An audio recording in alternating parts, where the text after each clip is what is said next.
여러분들 기본적으로 이런 회사들, 여러분들 이런 내게 이런 것들이 나의 미래가 되지 않게 하기 위해서는 뭐가 필요하죠? 구직 활동할 때, 여러분들 입사 지원할 때 여러 가지 고민해보라는 거예요. 저는 4가지를 여러분들 추천을 드리겠습니다. 첫 번째, 기업 분석보다는 직무 분석을 하십시오. 기업 물론 중요합니다. 그런데 이 직무를 내가 오랫동안 할 수 있는가? 그 다음에 직무 선택 시 좀 확장할 수 있는 어떤 직무가 있지 않을까? 그러면 기업을 볼 수 있는 눈이 넓어지겠죠.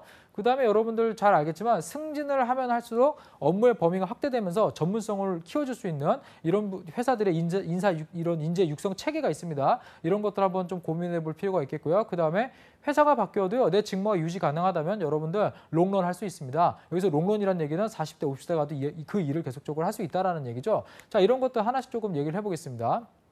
일단 여러분들 제가 기업 분석보다는 직무 분석을 해라. 전에 방송 때도 한번 다룬 적이 있습니다. 제가 예를 들어 드릴게요. 위에랑 아래랑 좀 다릅니다. 편의점을 여러분들이 운영하는 회사에 입사하고 싶어요. 라고 마음 먹어요. 그럼 지원할 수 있는 기업 몇 개 안 돼요. 대표적인 회사 BJF 리테일, GS 리테일, 세븐코리아 없습니다. 그런데 편의점에서 하는 직무를 잘 보세요. 점포 관리라던가 점포 개발, 프랜차이즈 영업을 한번 해보고 싶다. 자, 직무에 초점 맞췄죠? 그러면 여러분들 당연히 위에서 언급한 저 3개 회사 말고 또 어떻게 들어갈 수 있죠? 무슨 슈퍼마켓이라던가 유통을 할 수 있는 리테일 업계로 갑자기 탁 커지고요. 최근에 여러분들 드럭스토어가 많아졌죠? 이 드럭스토어는요, 편의점하고 어떻게 보면 되게 비슷해요. 그래서 이쪽으로 갈 수 있고요. 또 요즘 여러분들 로드샵 화장품 많죠? 이쪽에 여러분들 매장 관리 이슈가 있는 곳들은요, 다 비슷한 업무 체계를 가지고 있습니다. 그 다음에 B2C 매장을 운영하는 모든 업계에 지원할 수가 있게 되죠. 자, 그럼 아까는 회사만 생각했을 때는 3개인데 직무를 고민해 보니까 지금 지원할 수 있는 회사가 제가 볼 때 한 7, 80개 정도 되는 것 같거든요. 그래서 여러분들 직무 분석을 꼭 하시라는 얘기를 드리겠습니다. 그 다음에 여러분들 만약에 한번 해외 영업을 직무를 내가 관심 있다고 생각을 해보세요. 그럼 여러분들 제가 여기 한 10가지 정도 해외 영업을 했을 때 여러분들이 하는 업무들이 쭉 써 있거든요. 그럼 여기에 보면 뭐 조사, 상품 분석, 전략 수립, 그리고 어떤 협상, 그다음에 계약 체결, 그다음에 뭐 돈의 어떤 재무 관계, 클레임 처리. 자, 이런 것들 여러분들 쭉 볼 수가 있죠. 자, 여기 이 직무를 10가지 정도 할 수 있는 능력을 체크해 보면 잠깐 해외 영업인데 무역 사무도 할 수 있네. 가만 보니까 생산 관리 업무랑 밀접한 게 있기 때문에 내가 구매 업무도 한번 지원해 볼 수가 있겠네. 그리고 오른쪽으로 가보니까 이게 국제 물류랑 연결이 되는구나. 그죠? 그다음에 잘 보면 수출입 영업하고도 연결이 되네 하면서 어때요? 자기가 지원할 수 있는 기업의 수나 직무가 상당히 많이 확장되죠. 여러분들 이렇게 직무를 먼저 확인하시는 게 상당히 중요하다는 거 꼭 기억을 하시고요. 이렇게 됐을 때 여러분들이 직무를 가지고 선택하게 되면 아무래도 퇴사할 확률이 좀 적겠죠. 그리고 내 경력 개발을 할 수 있는 길이 보이기 시작하겠죠. 자, 한번 여러분들 프로모션에 의한 어떤 직무 전환 가능성을 체크하는 것도 좀 생각해 보겠습니다. 여러분들 흔히 우리가 마케팅 얘기를 많이 해요. 제가 이 마케터는 영업기획직으로서 신입사원이 할 수 있는 그런 부분은 아니고 영업관리, 영업지원, 영업 쪽에서 어느 정도 필드 경험을 쌓은 다음에 영업기획을 하게 되면서 자연스럽게 마케터가 되는 거다라고 제가 설명을 드린 적이 있습니다. 자, 한번 예를 들어볼게요. 한 대기업에 영업 마케팅 직무로 입사를 했다고 한번 가정해 봅시다. 자, 사원이에요. 영업 지원 직무를 주죠. 그래서 페이퍼워크도 하고 재무 관련된 이런 뭐 업무를 하게 되겠죠. 당연히 돈을 좀 받아야 되니까. 그 다음에 주임으로 승진했어요. 그랬더니 이제 영업 관리 한번 필드에 네가 나가봐라. 그러면서 이제 직무를 맡게 돼서 막 이런 거래처도 만나고 하게 됩니다.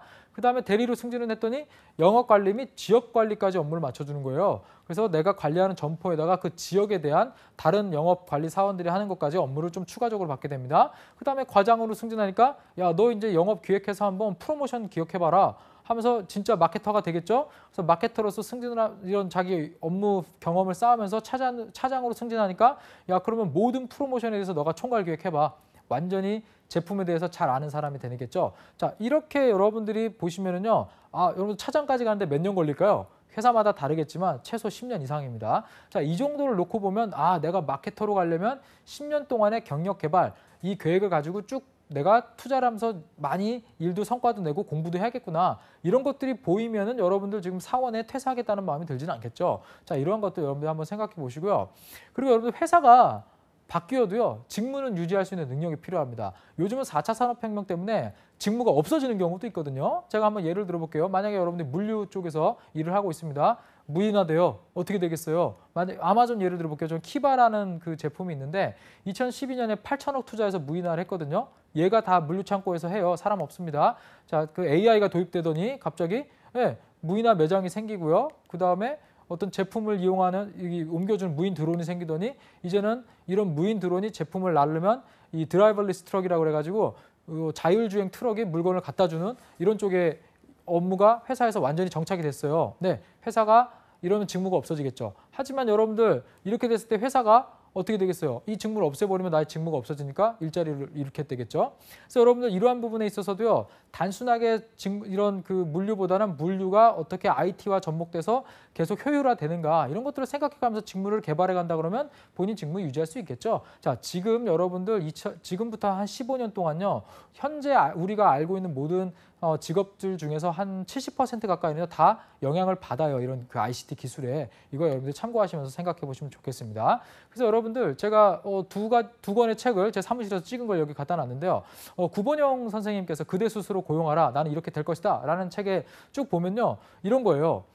내가 전문적으로 직무를 잘할 수 있으면 회사가 그 직무를 필요로 하기 때문에 회사는 바뀌어도 나는 계속 그 일을 통해서 일을 할 수 있고 결국은 그런 형태는 회사에서 나를 고용하는 게 아니고 내가 나를 고용했기 때문에 계속적으로 직무를 수행할 수 있는 것이다. 이렇게 정의를 해주시거든요. 그래서 여러분들 직무 고민을 잘 하시는 게 좋겠습니다.